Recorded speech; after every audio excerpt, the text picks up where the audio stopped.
I'm going to read from Wilma Dykeman's Return the Innocent Earth.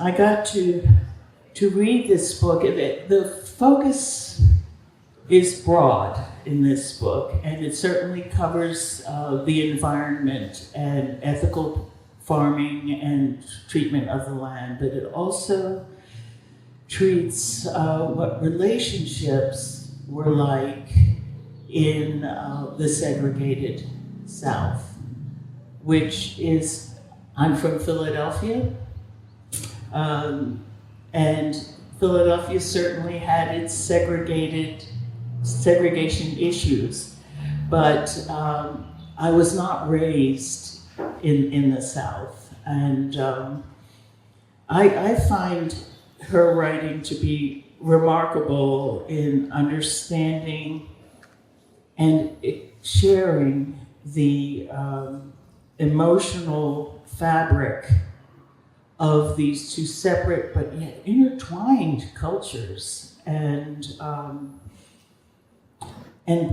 giving us a white perspective on the culture around them.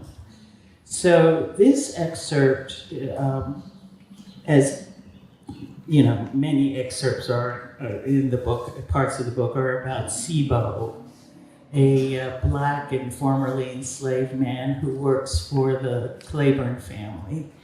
And the story is being shared from the memory of a middle-aged white man who grew up knowing Cebo. His name is John, and he's the conflicted protagonist in this story.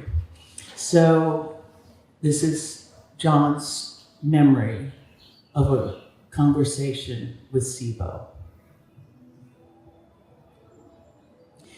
There are those who are taken for granted as the scenery and as essential, the forgotten ones. Old Cebo, Lonis Rankin, Delia Serena later on. How else except through them and through a childhood of white innuendos, nods, grins, frowns, approvals, rejections, could I have gained the love, fear, need, hate, identity, indifference sunk deep beneath my tanned and tended flesh? Lonis and Delia I never saw, but a dozen not unlike them moved through my boyhood, the proud strangers, destined to stir unease and guilt and destruction, and the unassuming hands and feet, carrying and fetching, lifting and building, doing for, always doing for. Cebo is no faceless name to me. There is no need now for me to be ashamed or unashamed of the small square room of our big brick garage where my father brought Cebo from old Major Law's Riverbend farm. There I would find him. Only once did I ever visit with Cebo outside his little room. My mother planned a day's journey down to the old home place, the Riverbend farm. Cebo came along. My mother insisted on taking him. When we arrived, my mother and aunt met in a flurry of all those niceties that are the distillation of a perpetual hostility. Before they could turn their attention in kisses to me, I fled around the house. Uncle Cebo was standing in the backyard. His eyes were fixed on a stump beyond us near the barn. Nixon lass, Cebo was muttering. I remember you hard-hearted old man, but now you cut down, gone, and your heart rotted. Nowhere no more. Next to the last. I looked at the new stump and saw beside it a great, wide-branched tree still standing. What kind is that, Uncle Cebo? Oak, boy, Was it there when you were a boy? We walked up to the tough round trunk of the tree, so large I could not embrace even half of it between my outspread arms. Cebo reached out to touch the shaggy bark, and so did I. Then I saw that where he touched, higher than his shoulder, there was a difference in the bark and the wood underneath. The scar was old, very old.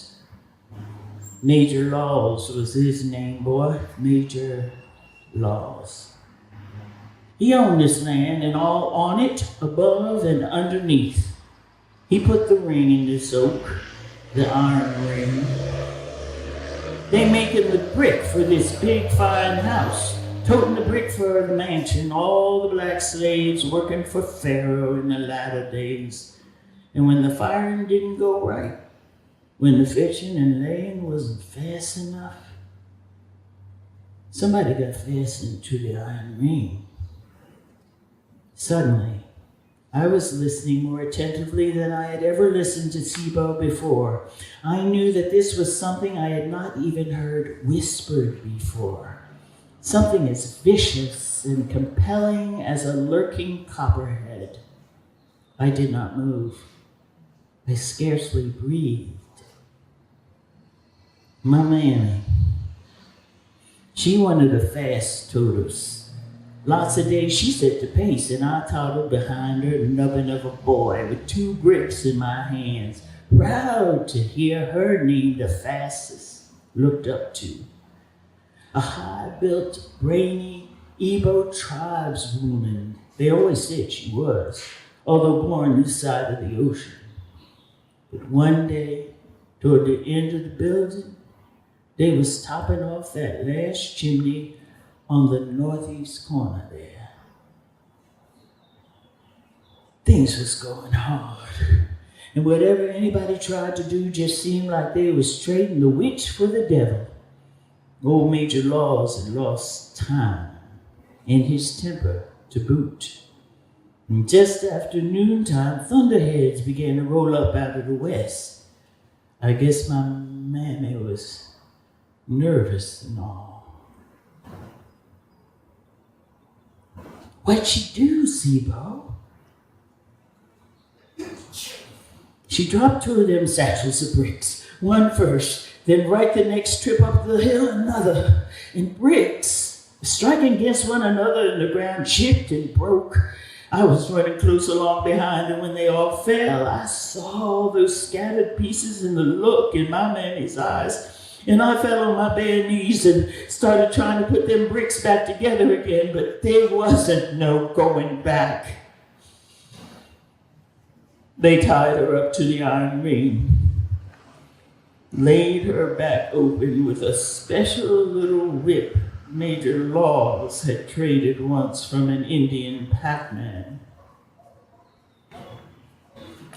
I tried to visualize a back laid open and the little whip, but even with my vivid child's mind, I could not see it plainly. Its blur of blood and pulpy flesh made my stomach churn. What happened then? She passed. My mammy died. I looked back at the scar on the tree in horror. Not right there. Not then. Soon after, while Major Law's foreman was whipping her, the storm broke loose. Everybody run to shelter. Didn't have time to unloose her. During that hard lightning and thunder, and then the downpour of the rain to come after, she was out here chained to this old tree. I remember one of the workmen held on to me, finally fastened me up in the corn crib when he got tired of holding, so I wouldn't run out to my mammy and get in trouble too. But Cebo, why didn't your daddy look after you? Why didn't your daddy come and protect your mother and you? Lord God, boy! It was Major Laws doing the punishing. I knew enough to hush. I didn't actually understand what Cebo said until years later, when I became familiar with the arrangements by which a man divides himself. I'm sorry, Cebo.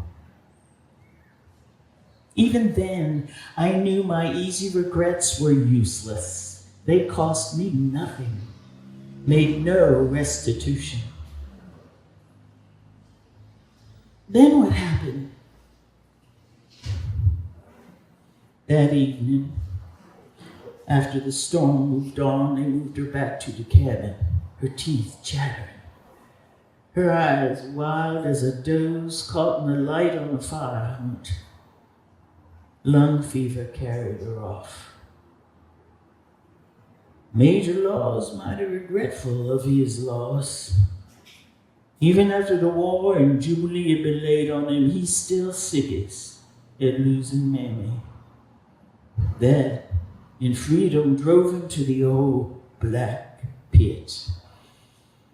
When your grandpappy buy this place, old Major Law's a lunatic, roaming its rooms, calling on the devil to snatch all niggas into hell and brimstone.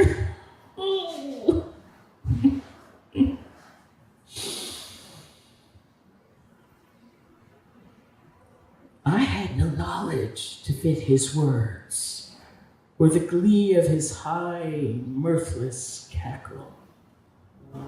Lung fever, death, madness. But I mourned his proud, industrious mother. God, I mourned her. By Wilma Dykeman. Thank you for listening. Thank you. Thank you.